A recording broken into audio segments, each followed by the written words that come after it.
Guru-guru non-ASN nilai tunjangan profesinya ditingkatkan menjadi 2 juta rupiah per bulan. Tepuk tangan dan juga sorak-sorai menandakan kebahagiaan yang begitu terpancar dari para guru yang menghadiri puncak peringatan Hari Guru Nasional 2024 yang berlangsung di Velodrome, Jakarta Timur.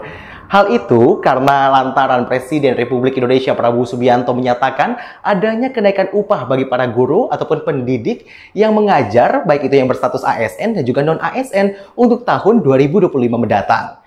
Tidak hanya itu, Presiden Prabowo Subianto juga ini memberikan penghargaan kepada 2 guru. Salah satunya adalah yang kita kenal sebagai Mbah Guru yang memiliki dedikasi yang begitu tinggi dalam dunia pendidikan.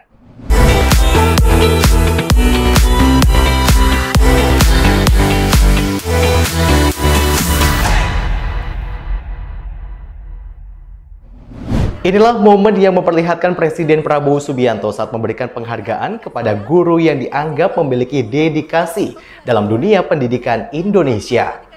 Mbah Guru yang masih aktif memberikan materi pembelajaran matematika lewat sosial media TikTok menjadi salah satu sosok yang mendapatkan penghargaan dari sang kepala negara. Beliau mendapatkan piala, laptop, serta uang tunai senilai 100 juta rupiah. Dikutip dari kompas.com, kebijakan ini tidak hanya menjadi hadiah bagi para pendidik yang telah berkontribusi besar dalam membangun generasi penerus bangsa, tetapi juga merupakan langkah strategis untuk meningkatkan kualitas pendidikan melalui peningkatan kesejahteraan guru. Menyoroti pemberitaan Tempo.co bahwa kebijakan ini merupakan cerminan komitmen pemerintah dalam memprioritaskan sektor pendidikan sebagai salah satu pilar pembangunan nasional.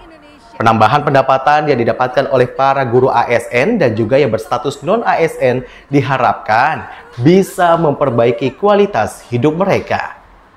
Bahkan, dalam pidatonya, Presiden Prabowo Subianto menyatakan bahwa dalam APBN 2025, sektor pendidikan diposisikan pada urutan pertama dan menjadi prioritas pada pemerintahan saat ini. Kami menempatkan pendidikan nomor 1 dalam APBN kita.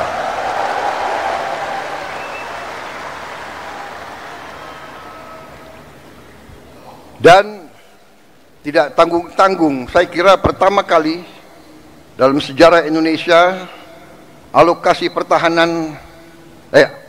pendidikan dalam APBN tahun 2025 adalah yang tertinggi sepanjang sejarah Republik Indonesia.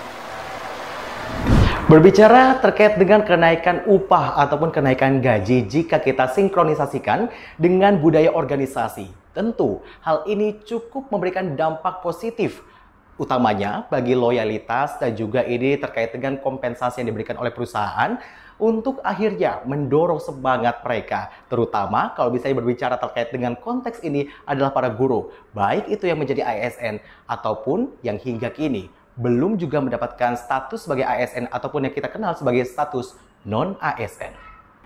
Berdasarkan penelitian bahwa kompensasi yang adil dan kompetitif dapat meningkatkan kepuasan kerja, loyalitas, serta produktivitas karyawan. Dikutip dari studi oleh Gupta et al. Pada tahun 2020 dalam Journal of Organizational Behavior menyebutkan bahwa insentif finansial seperti kenaikan gaji tidak hanya meningkatkan motivasi kerja, tetapi juga memperkuat rasa memiliki terhadap suatu organisasi.